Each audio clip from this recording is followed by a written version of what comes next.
And so what we've done is we created a buffered reader, and what we've done is we read a input stream from a socket. This is the server part, and so input stream is characters. It's like the bytes that get sent in a stream, and so the buffered reader reads like characters, like letters and numbers that we can read and understand. And so in between that, so we passed the input stream into the input stream reader, which converted the bytes into characters, and so and converted it into a reader, and we put it into the buffered reader. This has enabled us to actually get input from the client into the server. And so what we've done is, like, message was a string, and we said it equaled the input, which we called the buffered reader, dot read line, and we printed out system out print from socket, and the message we received. Then we sent a message back to the client, print stream PS we called it, new print stream. This was the socket again, SS we called the socket SS, which accepted the connection. Get output stream, and so this get output stream again is a stream, but we're printing a stream. Print stream is different from buffered reader because a reader is characters that we understand and a stream is bytes. So we sent bytes across the network, and so we've done PS and print line, and this is what we sent to the client server, the client socket from server with love. And so we printed out system print out socket connected to server OK, and we closed the connection. And so we went to the socket. We can see that what we've done was print stream. Created a print stream and socket get output stream, and because this is bytes and that's bytes, we didn't have to convert it into a reader, and so that was zone 2. And then we printed out. Then we used a buffered reader to read input from a server, and because it was a print stream, we sent bytes. So get input stream, converted it into a reader, and then put it into the buffered reader. And so the string we said input, which we called the buffered reader, read line, and printed out server OK. Right, so that was the print stream and the buffered reader, which we used for files. And what we're going to use now is the data input stream. Yeah, data input stream and data output stream. Instead of, it's a stream, but we've done data input stream and data output stream before, and what it does, instead of sending bytes, it sends primitive data types, and so you can send integers and receive integers, and so that's what we're going to show you, that stream. And so to do that, what we're going to do is data output stream for print stream, and if I change this to data out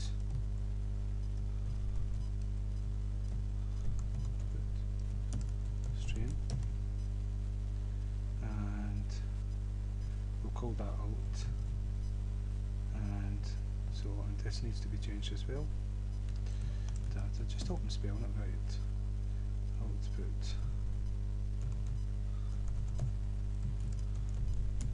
stream, and so we'll take this away. What we're going to pass here is the name of the socket dot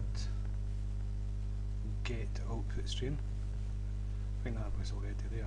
So what we're doing is we're getting an output stream which is going to be bytes, and so we're passing it into the data output stream.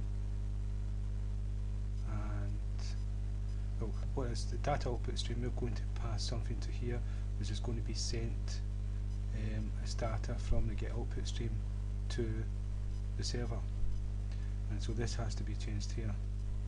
this is Alt, and what you'll find is if I do dot, because this is data output stream, there's different methods to call, and what we're going to call, we're going to light something, right? This here, it's not ASCII. Java, I don't know if you know that on a keyboard we've got the alphabet and numbers that we can type, and so we can do things on a computer. Now, each one of these letters has a special code, and it's an ASCII code. Now, I'm using a keyboard for the English language. It's not a French one, Dutch one, German one, or whatever. And so that's normally an ASCII one, but the world is a big place. It's bigger than the Western, the Western world, and so and once to outside the Western world, you've got bigger alphabets. You've got more characters.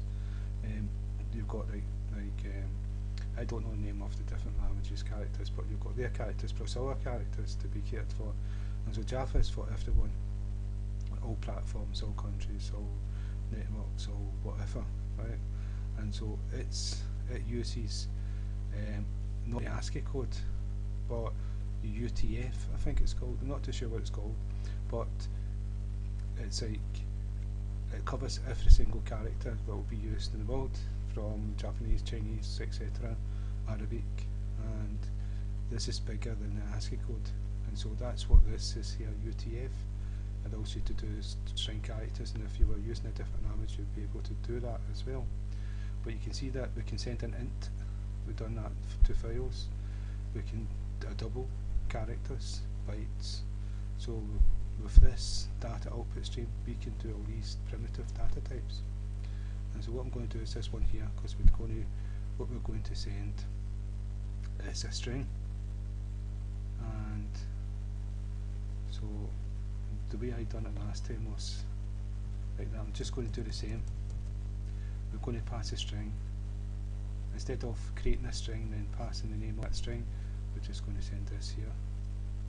And so now to read information in from the server, instead of doing the buffered reader and the get input stream, what we're going to do is the data input stream.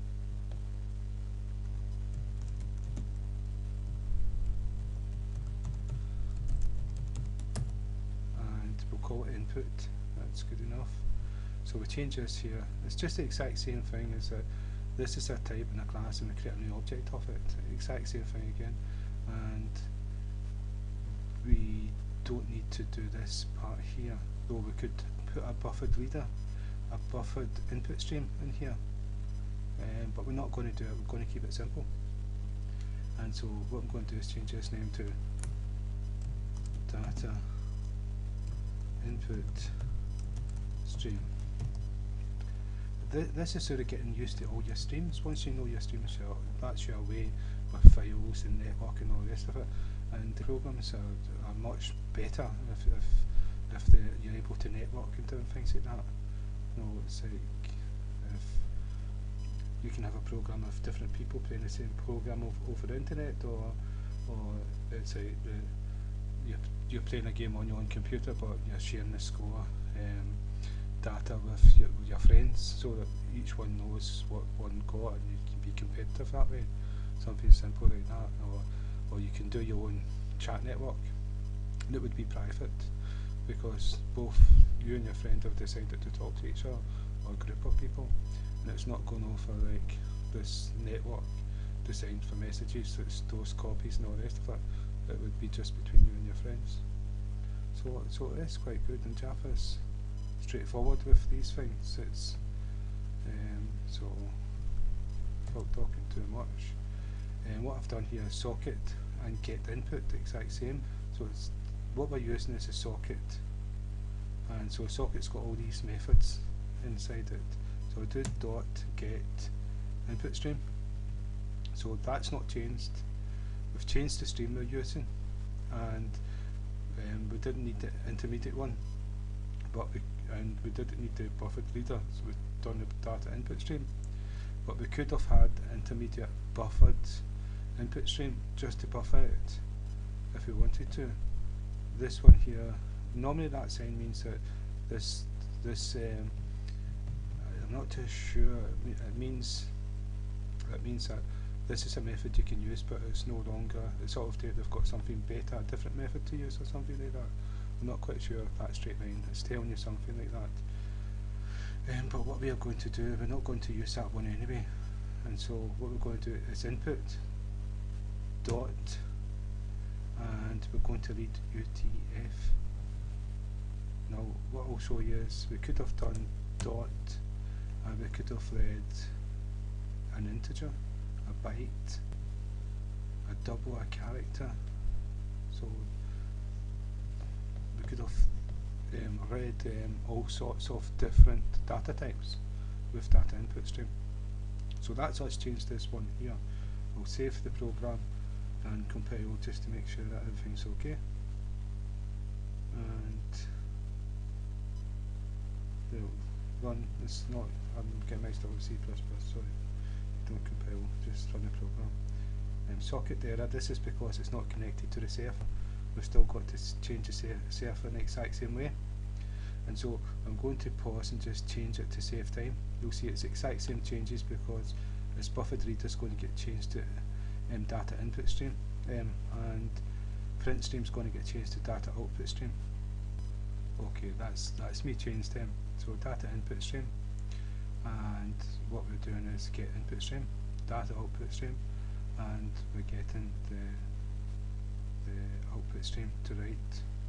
And so what I didn't do in the socket is I didn't change LN to write UTF. That's important, so go back there, and you can see, where did I do that? Right, I did change it, sorry I did. Okay, I did do that. And input stream for, yeah I did do that. I don't know why I thought I'd never. Right, and so that's out dot like this, and so if I save, make sure this one's saved as well. Run the program. Socket error. Right, we've got to run the server first, and so it's, if I go the server first, and then it's running, right, and then do the socket, and you can see we've got from server with rough. So that part's working. And what's meant to happen with the server? Server received this, and then it sent this back to the socket.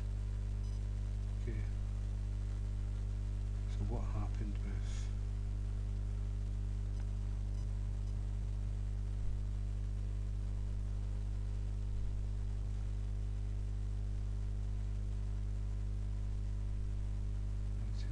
the server?